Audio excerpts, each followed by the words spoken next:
Hello दोस्तों, हाल ही में भारत सरकार द्वारा bill to downgrade election commissioners status अर्थात चुनाव आयुक्तों का दर्जा कम करने वाला विधेयक प्रस्तुत किया गया है। आइए हम देखते हैं यह विधेयक क्या कहता है और यह इनकी स्वायत्तता को कैसे प्रभावित कर सकता है। तो ज्ञात है कि विधेयक संवैधानिक प्रावधानों को बदलने का प्रयास करता है जो चुनाव आयुक्तों को सुप्रीम कोर्ट के न्यायाधीशों के बराबर बनाते हैं या अनूप बरनवाल बनाम भारत संघ मामले में शीर्ष अदालत के हालिया फैसले को पूर्ववत करने का भी प्रयास करता है। 18 सितंबर को चर्चा के लिए सूचीबद्ध यह विधेयक इसमें मुख्य चुनाव आयुक्त सीईसी चीफ इलेक्शन कमिश्नर और 2 चुनाव आयुक्तों के वेतन भत्ते और सेवा शर्तों को संशोधित करने का प्रस्ताव है ताकि इसे कैबिनेट सचिव के बराबर लाया जा सके। अगले सप्ताह होने वाले संसद के विशेष सत्र में एक विधेयक पर चर्चा होगी जो मुख्य चुनाव आयुक्तों की नियुक्ति, सेवा शर्तों और कार्यालय शर्तों चुनाव आयुक्त और अन्य को विनियमित करने का प्रयास करेगा।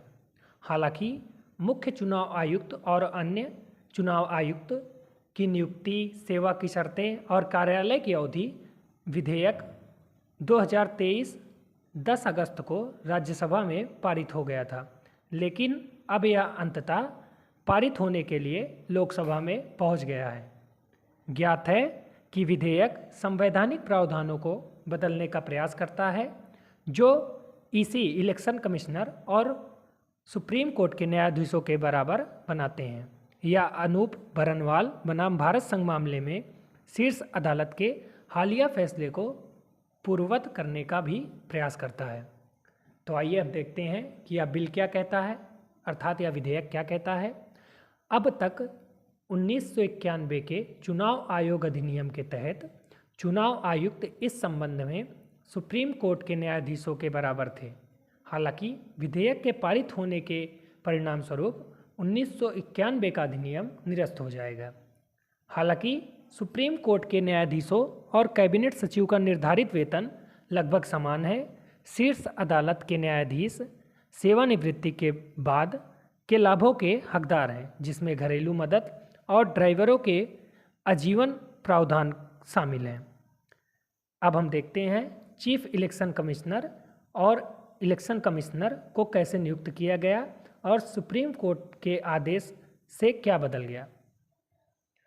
लेकिन मुद्दा यह है कि यह कदम चुनाव आयुक्तों को नौकरशाही के दायरे में लाने का प्रयास करता है जो बदले में उनके अधिकार और स्वतंत्रता को दबा सकते हैं। चुनाव आयोग का प्राथमिक कार्य चुनावों का अधीक्षण, निर्देशन और नियंत्रण करना है, जैसे कि अनुच्छेद 324 के तहत निर्धारित है। हालांकि चुनाव आयुक्तों जो अब कैबिनेट सचिव के बराबर होंगे, चुनाव का यह नियंत्रण स्थापित होने की संभावना है जो चुनावी उल्लंघनों के लिए एक केंद्रीय मंत्री को अनुशासित करने का प्रयास करता है। वर्तमान में जब आयुक्त किसी सरकारी अधिकारी जैसे कि केंद्र में कानून सचिव या कैबिनेट सचिव या किसी राज्य के मुख्य सचिव को बैठक के लिए बुलाते हैं या किसी चूक या उनके निर्देश की जानबूझकर अवहेलना के संबंध में उनका स्पष्टीकरण मांगते हैं, तो उनका आदेश ऐसा माना जाता है कि उनके पास सुप्रीम कोर्ट के न्यायाधीश के अधिकार हैं, वे उनके समकक्ष नहीं हैं।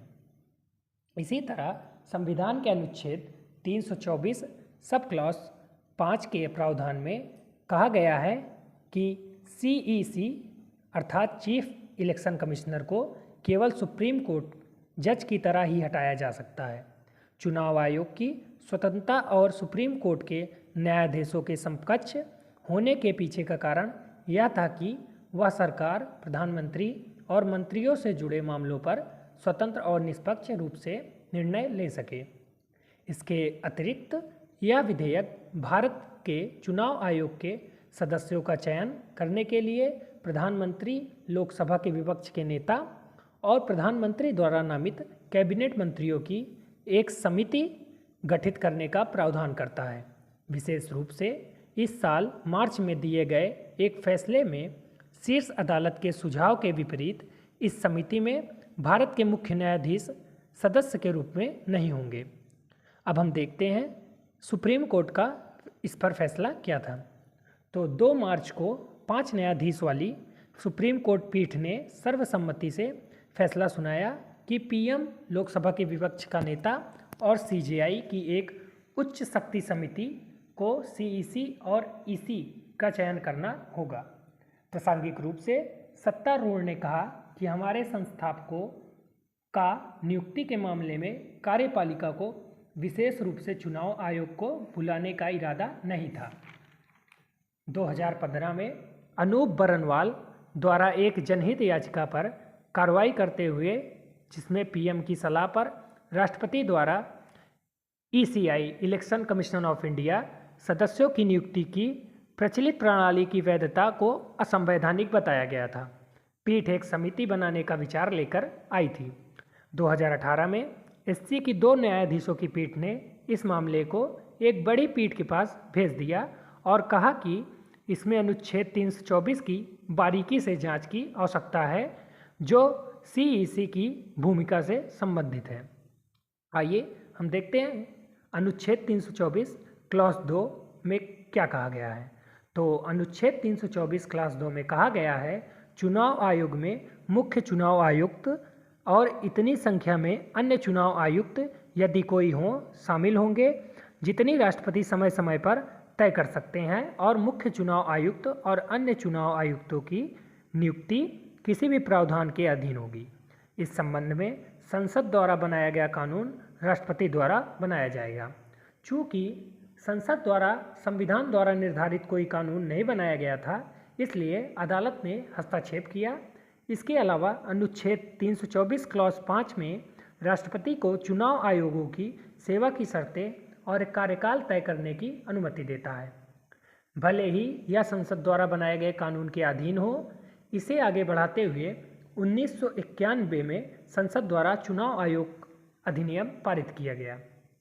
अब हम देखते हैं नया विधेयक 1991 के जो अधिनियम था उसको कैसे बदलता है। तो ये जो नया विधेयक आया है भारत सरकार द्वारा, यह विधेयक 1991 के अधिनियम को निरस्त करने का प्रयास करता है। इस अधिनियम की धारा 3 में कहा गया है, मुख्य चुनाव आयुक्त और अन्य चुनाव आयुक्तों को एक वेतन दिया जाएगा जो सर्वोच्च न्यायालय के न्यायाधीश के वेतन के बराबर होगा। हालांकि विधेयक की धारा 10 में कहा गया है कि सीईसी चीफ इलेक्शन कमिश्नर और ईसी इलेक्शन कमिश्नर का वेतन, भत्ते और सेवा शर्तें कैबिनेट सचिव के समान होगी। इसी के साथ हमारा यह कॉन्सेप्ट समाप्त होता है। धन्यवाद।